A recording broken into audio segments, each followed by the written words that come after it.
The first is mujahadatun nafs, that of struggling against the self. The idea that there's an internal conflict going on, so that you actually have to struggle with yourself.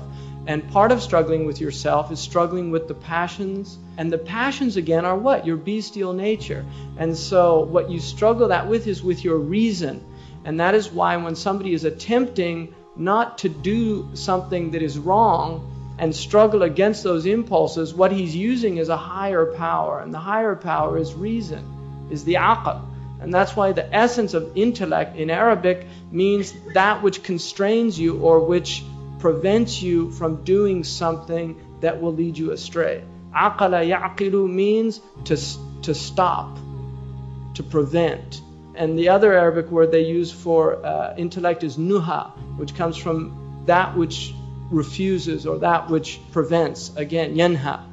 All right. So the intellect, the essence of the intellect is that it prevents a human being from going astray. Now those people that don't listen to the intellect, Allah says about them, in hum kal an'am, they're like animals. But then He says, badhum adal, they're even more astray. And the reason for that is because animals do not do things that harm them. If an animal knows there's harm in something, it will avoid it. If an animal sees fire, it will flee from the fire. If an animal sees something that threatens it, it will either defend itself if it doesn't see any other venue, or if it, by its nature, the threat is something that it deems within its power. Like a lion, if it's threatened by a lesser animal, aggressive animal, the lion will tend to fight because it's a lion and it knows that it can overpower. So the idea of human beings resorting to the bestial element in the self is a capitulation. It's the idea of surrendering the self to something that is low.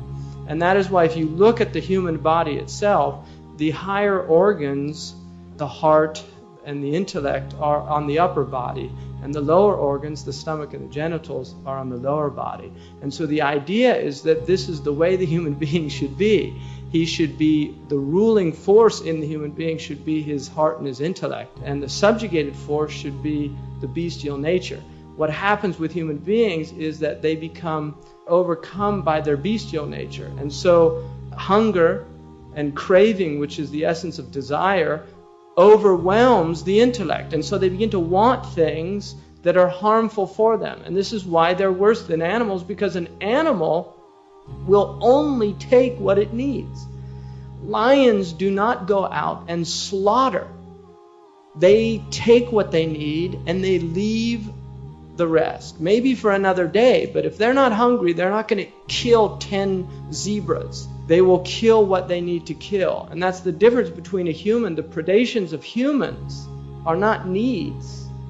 So when an animal, a predator animal, attacks another animal, it attacks out of need, not out of want or desire. And so this is very different. And there's only a few animals that appear to be unprovoked. Sharks will attack unprovoked, and so will certain snakes. There's a few snakes, and there's a baboon that will attack unprovoked. But it's very rare in the animal kingdom for an animal to attack unprovoked. So the idea, now, all of sentient creatures, creatures that have emotion and certainly intellect, human beings, have a self-defense mechanism. It is part of human nature to defend yourself. If you fall, your reaction is to put your arm out. You don't fall on your face. Human beings will not do that. In fact, one of the first things they teach you in martial arts is to fall properly, because you tend to want to put your hand out and break your wrist. So they teach you to learn how to fall in a way that's actually not going to harm you. But the impulse is to brace yourself, is to defend yourself. The same with if somebody begins to attack you, the thing to do is to cover your face, to protect your face. If somebody throws a blow at you, if you just stand there and don't defend yourself, something is wrong with your nervous system. It's not functioning. So self-defense is a human, it's actually ingrained in us to defend ourselves. And that is why every civil law on the planet recognizes the right to self-defense.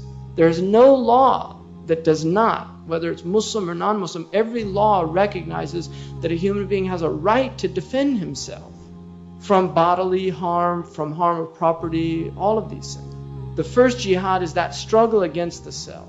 And this is what makes a human being human. Raghib Isfahani says that a human being, there's two words in the Quran used for human. One is bashar and the other is insan. A bashar, it is that quality that distinguishes us from other animals. So for instance, birds are distinguished by their feathers. Birds have feathers. Mammals have fur. If you look at mammals, they have fur. Human beings have skin. And that's why we're called bashar. Bashar is from bashara, which means skin. So the human is, when you say he's a bashar, you're just saying he's a man. That's why when the prophets, what do they say about the prophets? They don't say, ma anta illa insanun mithluna. They say, ma anta illa basharun mithluna. You're just a human like us. But they're not saying insan, they're saying bashar. All of us share bashariya. But we don't all share insaniya in truth. Just as an act of generosity from God that He calls us insan. What Raghib says, if you can imagine a dog standing on its two legs as opposed to four and talking in language, then you can imagine the state that many human beings are in. That they only share their humanity in the form, not in reality. And there's a verse in the Quran, لَقَدْ كَرَّمْنَا بَنِي آدَمَ, we have ennobled the children of Adam, and that ennoblement is that we've been placed in this incredibly noble form. We're not like animals. We don't walk on all fours. We don't have to go down to a plate. We take things up to our mouth. I don't have to go down and lap up my water like a dog. That I actually have this ability to feed myself. And all of these qualities that the human beings has been given. So acquiring virtuous qualities or noble qualities is actually a very difficult thing. It takes time. It's not something that human beings are born with. Compassion is something that needs to be nurtured. Now some people you will find have this naturally. And it's something Imam al-Ghazali radiallahu anhu mentions and other great scholars, that there are some people that have virtuous qualities by nature. There are other people that do not. That you will see in children, some children want to share things, other children actually refuse completely to share things and will become very belligerent if they're made to share things. And those, they have to learn. There are children that beat other children. There are other children that couldn't do that and would feel terrible about that. Now these qualities tend to be more, the aggressive qualities in human beings are much more marked in men than they are in women. And there's a reason for that as well. There's a reason why that they're, even in their form, they are less bestial than men. That women have certain qualities that are related to their biology, and it has to do with the fact that they produce children.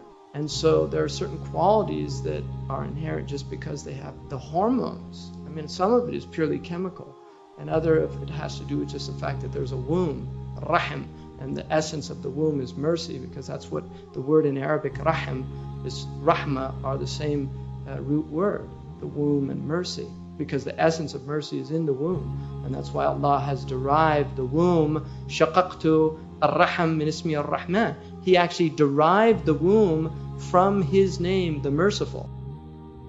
So the womb is derived from an attribute of God. And this is what women have that men don't have. And that is why the humanizing factor in society is women. The mother is the humanizing factor, and without that, if the mother is destroyed, then it's a disaster for the rest of the society. So this idea of acquiring virtue to become a human being, to achieve one's insaniya, to achieve one's humanness, is very difficult. And that is a struggle. It is a struggle.